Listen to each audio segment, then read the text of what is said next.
à la fin, vous avez parlé du fait que la gauche, pour récupérer ce qu'elle a perdu, trompé peut-être, dans des alliances qu'on ne va pas analyser ici, vous aviez évoqué le buen vivre. Qu'est-ce qui se passe en Amérique latine qui peut inspirer la gauche européenne, et notamment Vega? Alors, ce qui nous inspire beaucoup à Vega aujourd'hui, et je pense que c'est de nature à renouveler la gauche et à la revitaliser, c'est le buen vivir. Qu'est-ce que c'est que le buen vivir? C'est ce vent qui souffle d'Amérique latine depuis plusieurs années, parce que je pense que pour la gauche, en particulier pour la gauche verte que nous représentons, ce qui se passe en Amérique latine, notamment en Équateur, notamment au Venezuela, est quelque chose d'extrêmement intéressant. C'est l'idée que la gauche doit renouer avec l'objectif de changer la vie, pas simplement changer la gestion, pas simplement changer la comptabilité de l'État. Bien sûr, il faut être des gestionnaires corrects, rigoureux, intègres et transparents, c'est évident, mais ça ne suffit pas. Ça ne suffit pas. Ce que la gauche doit poursuivre aujourd'hui pour se renouveler et avoir une chance demain de reconquérir les cœurs, et pas seulement la raison, c'est renouer avec cette idée que le but dans notre vie individuelle et collective, c'est d'être heureux tout simplement, c'est d'avoir du plaisir d'être ensemble, c'est d'avoir du plaisir d'avoir des enfants, c'est d'avoir du plaisir de faire un boulot qu'on sent utile aux autres.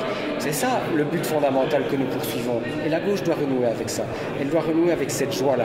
Vous savez, au début du mouvement ouvrier, la gauche, c'était bien sûr des syndicats, des associations coopératives, des mouvements de lutte politique, mais c'était aussi des fanfares, c'était aussi des clubs sportifs, c'était des fédérations sportives qui jouaient au foot, qui jouaient au basket, qui faisaient de la pétanque, qui faisaient parfois même des sports qui ont disparu aujourd'hui, mais qui faisaient que les ouvriers, les gens du monde du travail se retrouvaient dans un cadre où ils n'étaient pas seulement des travailleurs, où ils étaient joueurs de trompette, où ils étaient amateurs de pétanque, les congés payés. Toute cette période-là est une époque qui nous inspire beaucoup parce que cette gauche-là et cette période-là, c'est une période où la gauche a changé la vie.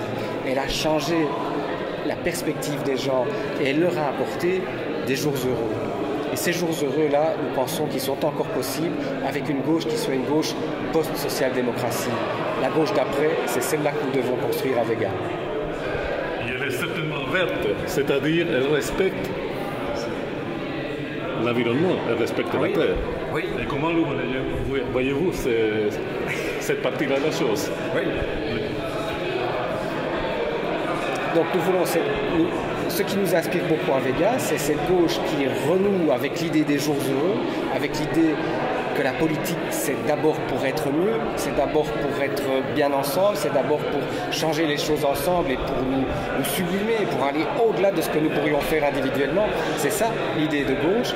Et puis évidemment, aujourd'hui, le nouvel enjeu qui est apparu au cours des 20-30 dernières années, c'est celui du respect de la planète. Et là aussi, en Amérique latine, à travers toute une série de cultures qui sont propres à l'Amérique latine, le rapport à la nature, le rapport à l'environnement, le rapport à la terre sont quelque chose d'extrêmement inspirant pour nous. Parce que les latino-américains se conçoivent non pas dans un rapport de domination ou d'altérité à la nature, mais dans un rapport d'intégration. Ils en sont partis, ils en font partie, ils sont dedans. Ils ne sont pas au-dessus ni ailleurs, ils sont dedans. Et ce qui est intéressant dans ce rapport-là, c'est que forcément, quand vous prenez conscience de votre appartenance à la grande chaîne des espèces et à tout ce qui vit sur la planète, vous développez une autre philosophie de vie, mais aussi une autre forme de rapport au pouvoir et à ce qu'il doit faire pour changer les choses.